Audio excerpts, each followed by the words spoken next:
श्री हरिवंश गुरुदेव। गुरुदेव, ग्रस्त में रहकर किस प्रकार मन को इतना पवित्र रखा जाए कि भगवत प्राप्ति के मार्ग में जो बाधाएं, जैसे सबसे बड़ा पहले शत्रु मन तो को स्वयं जो अपना मन। पवित्र रखने वाली बात है उसको तो पकड़ो।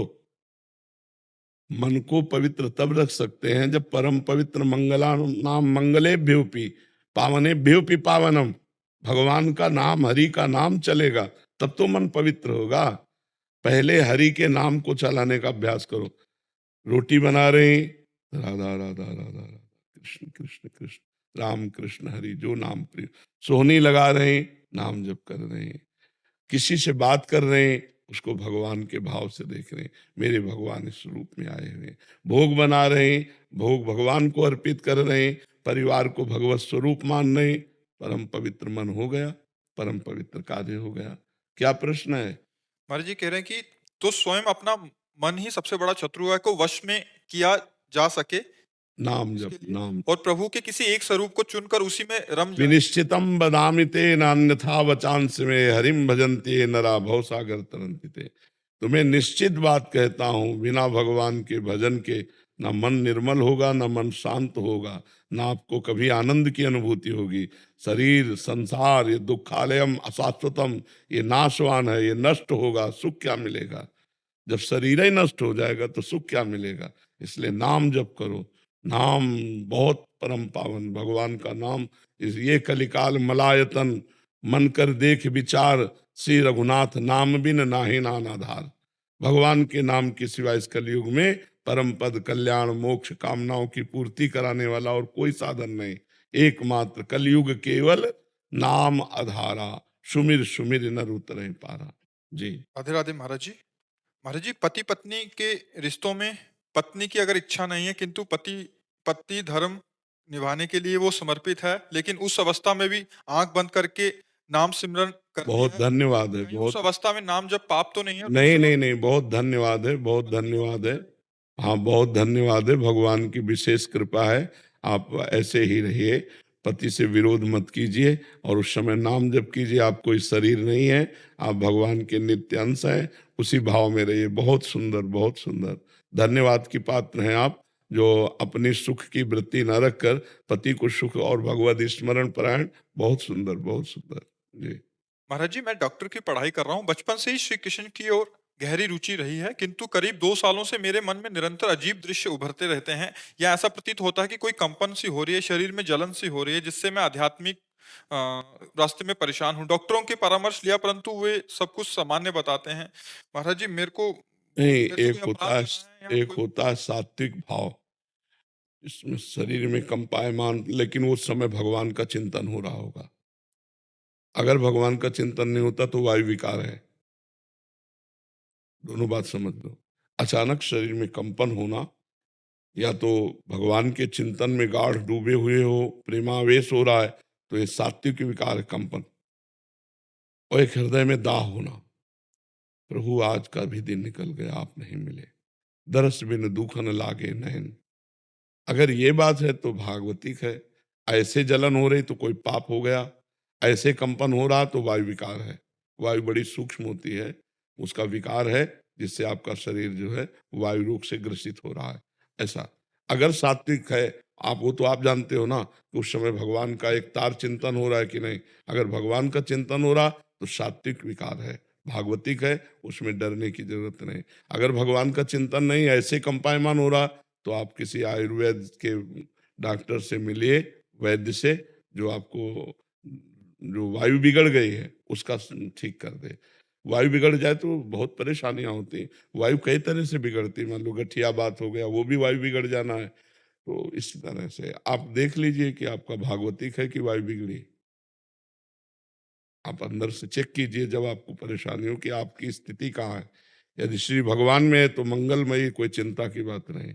और अगर अलग है तो फिर डॉक्टर वैद्य से सलाह लें। बस महाराज जी, दिमाग में अलग अलग चित्र आते रहते हैं हमेशा, तो मैं हमेशा श्री राधा का नाम जपते रहता। हाँ, कोई बस कोई बात नहीं है, ये नष्ट हो जाएगा, ये भी वृत्ति नष्ट हो जाएगी। ये टिकाऊ वृत्ति नहीं है, आप नाम जप करते रहिएगा। महाराज जी, आपके चरणों में कोटि कोटि प्रणाम। महाराज जी, अगर मन में कोई गंदी बात का चिंतन हो तो वो राधा नाम या गुरु जी की याद करना कोई पाप तो नहीं लगेगा उस समय?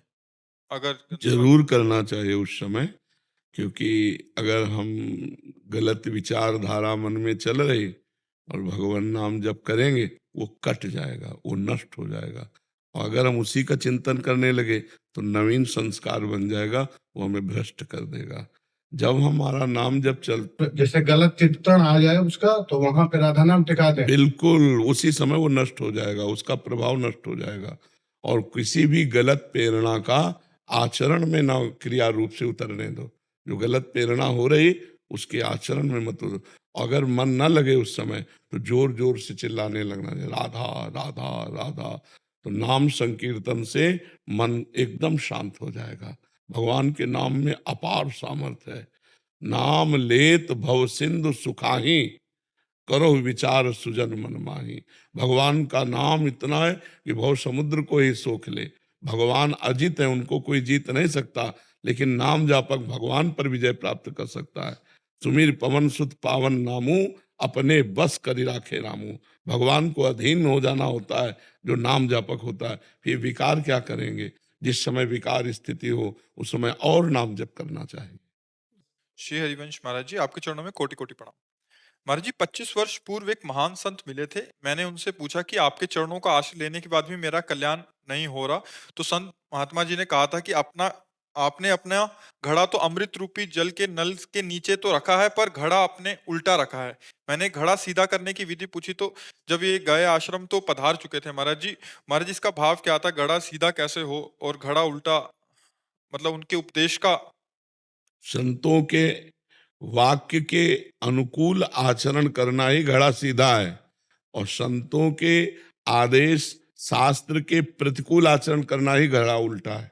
भगवान ने हम पर तो कृपा कर दी, मनुष्य जीवन दे दिया, भजन करने की बुद्धि दे दी, लेकिन हम गलत आचरणों में फंस गए। अगर वो गलत आचरण छोड़ दें और हम भगवान का भजन करने लगे तो अमृत स्वरूप ही हमारा है। चेतन अमल सहज सुख राशि, ईश्वर अंश जीव अविनाशी। अविनाशी अमृत स्वरूप। नैनम छिन्नन्त शस्त्राणि नैनम दाति पावका, न चैनम क्लेदयन्त्यापो न शोष्यति मारुता। ऐसा अमृत स्वरूप है हमारा, जहाँ अग्नेयास्त्र नहीं काम कर सकता, वायुवास्त्र वारुणास्त्र काम नहीं कर सकता, वो हमारा दिव्य स्वरूप है। पर हम अपने स्वरूप को भूलकर मृत भोगों में लग गए। यही है घड़ा का उल्टा करना, मृत भोगों में लग गए। अब खूब नाम जप करो, पवित्र भोजन करो, पवित्र आचरण रखो और परोपकार करो, इसी से काम हो जाएगा। आप आशीर्वाद बनाए रखें प्रभु। हाँ, अब आशीर्वाद तो जो बोल रहे हैं उसे मान लो, यही आशीर्वाद है। मुकुंद शरण जी, राधे राधे महाराज जी। महाराज जी आपके चरणों में कोटि कोटि प्रणाम। महाराज जी, श्री जी का आदेश था, ये मेरी सखी है, जैसे कि हमने पूर्व में निवेदन किया था। आज के पावन पर्व पर आप श्री के मुखारविंद से अष्टयाम सेवा पर कृपा करके, दया करके, करुणा करके प्रकाश डालने की कृपा। पूरा अष्टयाम तो बहुत बड़ा है, हमारे यहाँ अष्टयाम हमने बोला है, वो लिखी पुस्तिका रखी है, आप ले लीजिएगा।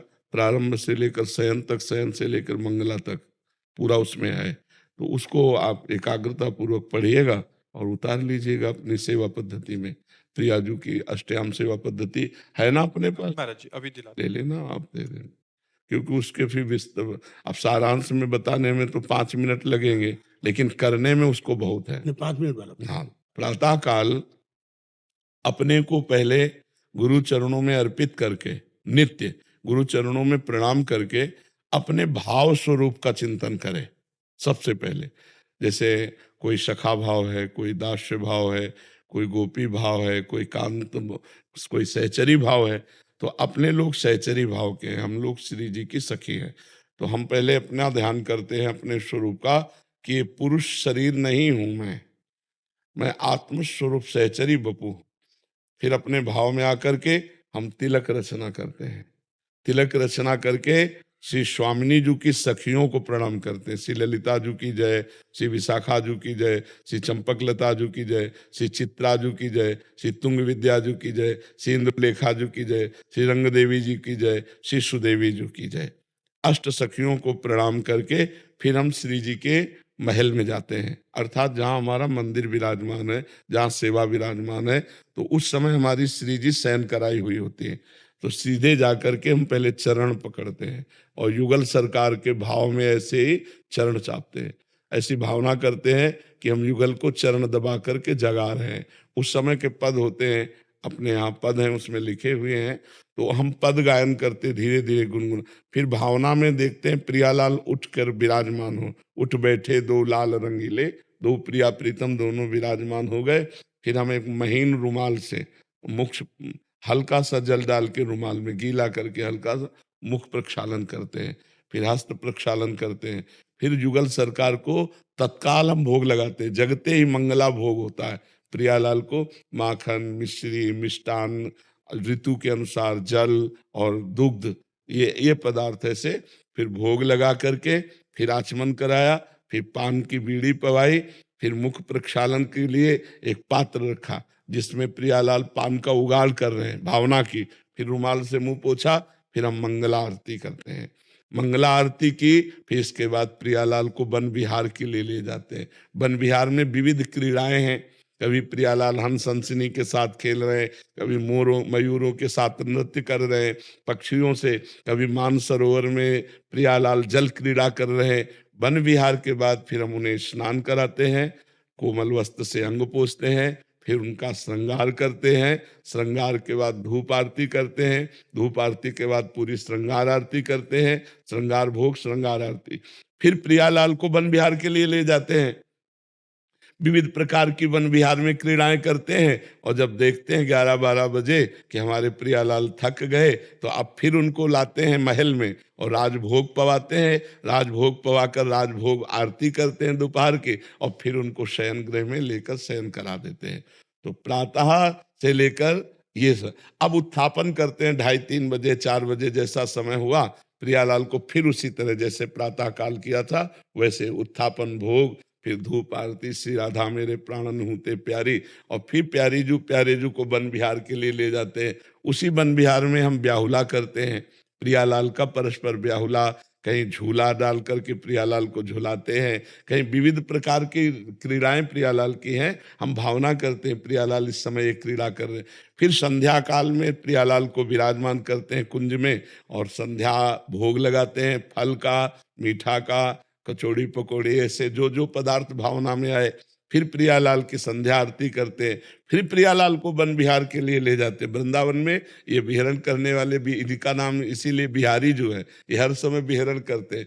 फिर वन विहार करके जब शाम के से लेकर 8 बजे रात्रि तक कभी पद गायन करते हुए प्रियालाल को यमुना किनारे खेलते देखते हैं, कभी नौका विहार कर रहे हैं। ऐसी विविध क्रीड़ाएं उस वन विहार में भी हैं। फिर प्रियालाल को शयन करा देते हैं, शयन कराते हैं, तब फिर चरण चापते हुए चापत चरण मोहनलाल, कुंवरी राधे पलंग पौनी सुंदरी नौबाल। प्रियालाल जब शयन कर गए, प्रणाम करके फिर हम उनका जूठन प्रसाद पाके उन्हीं के चिंतन में शयन करते हैं। पर शयन के समय थोड़ा भोग रख देना चाहिए, क्योंकि रात्रि में कभी भूख लगे प्रियालाल को तो एक पात्र में 2-4 लड्डू जैसे हैं जल ऐसे भोग रख दिया, उसे निशीथ भोग कहते हैं, रात्रि का भोग है। राधा वल्लभ जी अपने सब जगह लगता है। तो इस तरह से फिर प्रातः काल हम मंगला से, तो मंगला से शयन तक, शयन से मंगला तक, और विस्तृत रूप से कौन कौन से पद गायन करने हैं वो उसमें वाणी जी में लिखा हुआ है जी। हाँ जी, रात्रि में जैसे आपने बताया कि भोग पवाते हैं श्री जी को, तो श्री जी को रात में लड्डू आपने जैसे बताया, तो मठरी आदि भी रख सकते हैं? रख सकते हैं अपनी भावना के अनुसार। उस समय सरस रखे, मतलब मीठा है, सरस पदार्थ रखे रात्रि में, कि अगर भूख लगे तो हित सजनी जो पवा देंगी। अपनी भावना ऐसे करते हैं। जी, जैसे हमारे घर श्री जी और ठाकुर जी की सेवा है, तो जैसे हम उठते हैं, स्नान करके महारानी जी को उठाते हैं, तो एकदम से उनको उठा के स्नान कराना कि पहले भोग लगाऊं, फिर उनको थोड़ी देर बाद स्नान? नहीं, पहले भूखे होंगे ना, तो पहले भोग लगाएं, तभी तो मंगला भोग लगता है। हमारा स्नान तो बाद में होता है, तुरंत स्नान नहीं, हमारे यहाँ ऐसा नहीं। हाँ, तुरंत स्नान नहीं, स्नान तो काफी देर बाद होगा। पहले मंगल उठाया, उठा के मंगल भोग लगाया, मंगल भोग की मंगल आरती की, 1-2 पद सूरत के गाए, तब फिर स्नान। हाँ, स्नान तुरंत नहीं कि उठे स्नान का, ऐसा नहीं।